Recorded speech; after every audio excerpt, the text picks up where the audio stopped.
Is there anything about Trump's second term that you don't like so far? Are there any Trump's policies you criticize or disagree with? So this was one of the most requested ones. So we're going to start with that. So update on where I'm at so far. I think it's been 100 days, 100 something days of Trump V2. And I feel like there's aspects of Trump V2 that I love so much more than Trump V1. And then there's aspects of Trump V2 that I'm like, this is not good. Like there's some aspects where I'm like, how is this not only like worse than Trump V1? It's like not even like Trump V anything. It's like, why are you doing this? He's effectively ended the border crisis. It went from like some crazy hundreds of thousands like a month to like 7,000 or something like that. I'll put the exact number. I don't really, remember off the top of my head. As far as like politicians doing what they say they're going to do, I think you get more of that with Trump than any other president I've seen in my lifetime, no matter what. He does address everything he says that he's going to address when he campaigns. My big actual real, first like, oh wow, fuck this moment from the Trump administration was summer is coming up, and I know that you want to feel confident in your own skin and your body just like I do. So let's talk about something that is revolutionizing the weight loss industry, Hypnosio. This is not your typical diet app though. Hypnosio is a revolutionary self-hypnotherapy tool that tackles the subconscious reasons behind weight loss struggles. Unlike fad diets and grueling workouts, Hypnosio uses guided hypnotherapy tools to address stress cravings, emotional eating, poor habits, all the root causes to weight gain. And it's science-backed. Research shows that people who use hypnotherapy actually lose twice as much weight as those who don't. And they actually keep it off for over 18 months. Whether you're a busy professional, a parent, or a yo-yo dieter, you're just always on the go, which is me, Hypnosio actually helps you build a healthier relationship with food. Its neural pathway restructuring and subconscious barrier elimination technology rewires your habits for lasting change. It's affordable, accessible on any device. You can download it on the App Store or Google Play. Trust me, your mind and your body will very much thank you. So what are you waiting for? Use the link in my description box or my pinned comment below and grab 15% off your first subscription. Thank you so much to Hypnosio for sponsoring today's video. And now on to the video. The Epstein files. That was like, and I did a main channel video where I talked about this quite a bit, but it was such a travesty the way that was handled. It was embarrassing. It was disgusting. I think it was offensive to the victims, one of which just passed away while waiting justice, while Pam Bondi twiddles her thumbs. If I was Pam Bondi, I would be really ashamed that in the midst of the disgusting shenanigan you made out of the Epstein files and the lack of pursuing justice, the lack of disclosure, despite saying you were going to do it. And in the middle of that, one of the victims passed away and was clearly taken out. I mean, that is disgusting and humiliating. And so a lot of my disappointment comes from the people that are around Trump more so than Trump, but that is under Trump's watch. And Trump has not lived up to the disclosure promises that he made during the campaign. I will say that. We were clearly lied to about the drones. We got, the JFK files, but it's like, what's the point of declassifying 99.9% of the JFK files while still redacting and excluding that 0.1% that just clearly lets people know the real story of what happened? Because it almost feels like there's no move in the needle of the public's understanding. I mean, if you're not a moron, the CIA killed him.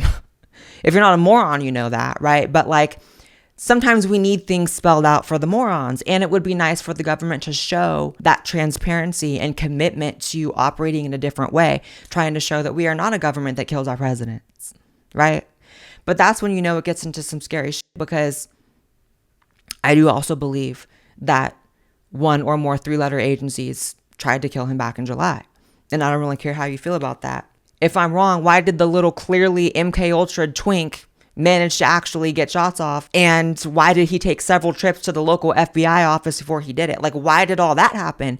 Probably because there was something with 3 letters involved. So also, I think that it can give you grace, now that I'm of course saying it out loud, for the fact that Trump can probably not get all this declassification because he's fighting against the 3-letter agencies. But overall, it just hasn't, on the disclosure side, lived up to much. I don't know how the tariff shit is going to work out. I think it's like a joke for 90% of people who are up here pretending to understand tariffs suddenly. Like suddenly everybody on my feed and on television is like an expert economist and just knows how it's going to go, right? I think that's a joke, but it could still work out in a way that is negative and Trump has to take the fall for that. I don't know. But I will say, I feel like people very much get caught up in this false dichotomy of like, if I don't agree with every single thing that has gone down in the first 100 days of Trump's administration, that suddenly that must mean that I regretted my vote, that I'm mad about my vote, that I just, God forbid, like Kamala being president would have been something preferable. And that is like complete nonsense. And it's why people don't like to admit when their side is fucking up, because suddenly it's taken to such an extreme by the other side. And it's like, well, you're the one that didn't vote for Kamala. It's like, and I still would not have voted for Kamala.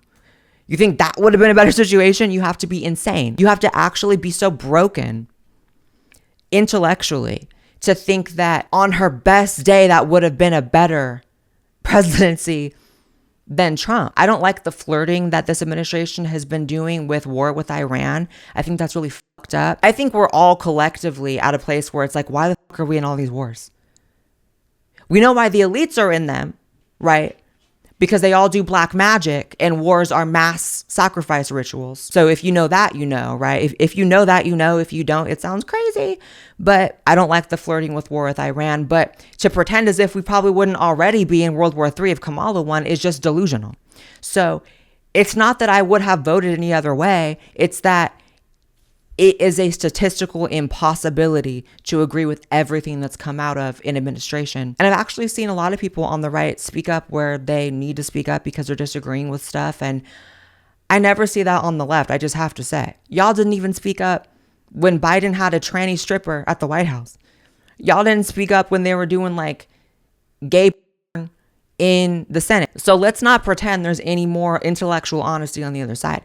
However, there's so many things I am happy about, like RFK. I think like above anything else, the stuff with our health is like, I can see why so many people are like Maha. I can see why so many people are like Trump voters, but like really only because they wanted the health with RFK. I think what RFK is doing is amazing. Getting Red 40 out of our food. I heard he's addressing chemtrails next. I've personally always been like, can we get to the chemtrails?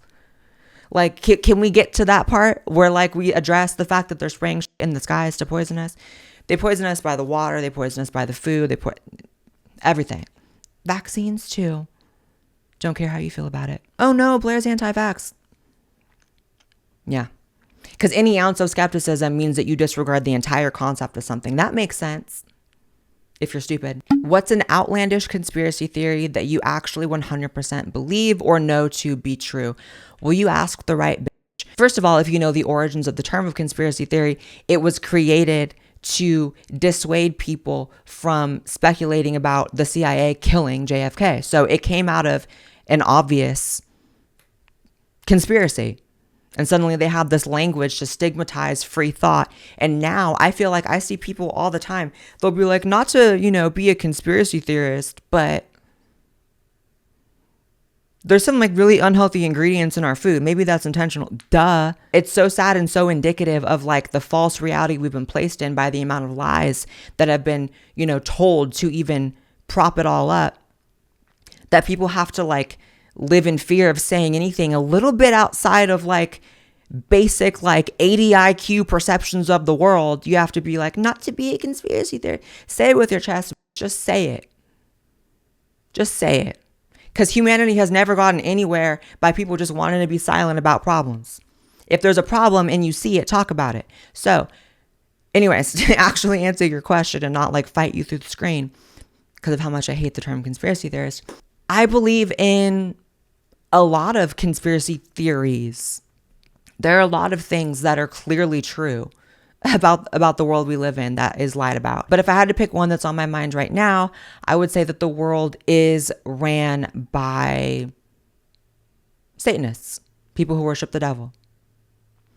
That to me, I have seen every bit of confirmation. The fact that the founding fathers of this country were part of the occult. The fact that all of our presidents meet up in Bohemian Grove and do sacrificial rituals to Moloch, right? The fact that George Bush and Bill Clinton, Democrat and Republican, are both part of the Skull and Bones, which is an occult group at Yale. The fact that you have high-level military officers like Michael Aquino, who are open devil worshippers, open Satanists, founded the Temple of Set, which is a theistic, satanic religion. And he was also a specialist for the psychological warfare division of the Army. The fact that victims of Jeffrey Epstein have reported ritualistic aspects as being part of their abuse by government officials. None of that is a coincidence. And so I think there are some people with some really fucked up beliefs at the head of power in this world, not just this country. It's a world thing. And that is just confirmed. So that's one. Have you always been so confident you're the coolest person ever? Well, thank you. Yeah. It's really weird. I've always been, I think people, when they talk about like a confident person, that becomes like this overarching thing that their entire being and personality is defined by. But I feel like confidence still leaves, gaps for like areas where I'm not like completely sure of myself or completely confident, because it's part of who I am, but it's not always there. You know what I mean? Like, not everyone's qualities are not always at the forefront. I go through trials and tribulations like, everybody else, and I fall, I stumble, all that. But I did always have like a baseline of like, bitches are really not shit though. I really have felt that way. And by bitches, I just mean everybody, because I remember being like 4 or 5 years old, for real, I'm not even joking, walking around and being like, oh, this world is fake. Like, my earliest memories in life are being like, oh, not even just like, oh, people, being fake. It's just like the entire thing is set up in a way that is just not, this shit ain't normal. And people are just weird. And I think some people aren't even like real people. I think some people really are like soulless, just like carcasses. Like, I don't know.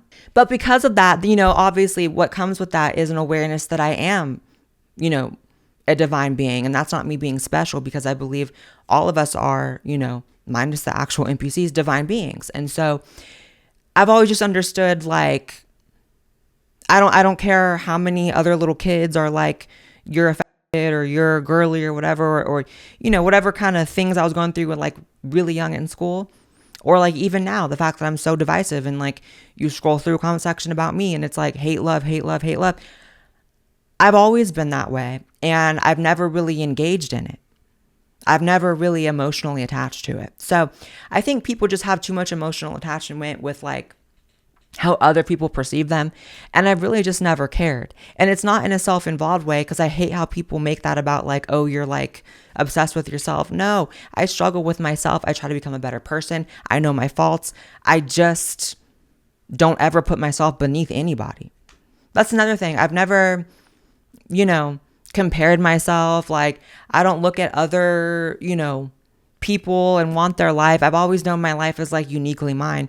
And no matter what way the simulation goes, no matter what God has in store for me, and whatever I can work out in negotiation with God for how, he's going to lay out my story, it's going to go that way, bitch. And that's me. And yeah, I really wouldn't want to be anybody else. And I wish everyone felt that way. I think the world would be a better place. As a trans Christian, what are your thoughts on the Bible's teachings of trans and gay stuff? So that could almost be a whole video by itself. I do resent, as a trans Christian, and I know you don't mean anything offensive by that, but like, I'm a child of God before I'm anything. Before I'm a white Christian, before I'm a Texan Christian, before I'm a Republican Christian, a trans Christian, you know what I mean? Like, all of those are just like lower level matrix placeholder words to try to describe our existence here together. But I believe I'm something much higher. I believe that I'm a child of God. I believe I'm the divine being, as we all are. I really don't put that much thought into how trans and Christian can connect. I think trans in particular, it's a lot more of a gray area of how the Bible would teach it.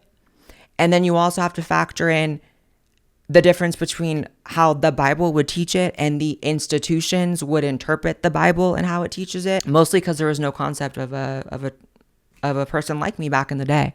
And I think that is fascinating to think about. But regardless, I feel like I have especially these days, I feel like every time I come up on here, I have like made massive progress with my sort of spiritual journey. That's almost like I'm playing catch up with like the version of me that's like doing videos and the real version of me. I have such a good relationship with God, with my creator. You know, I have such a blossoming, changing, and progressing understanding of spirituality and Christianity and the Bible.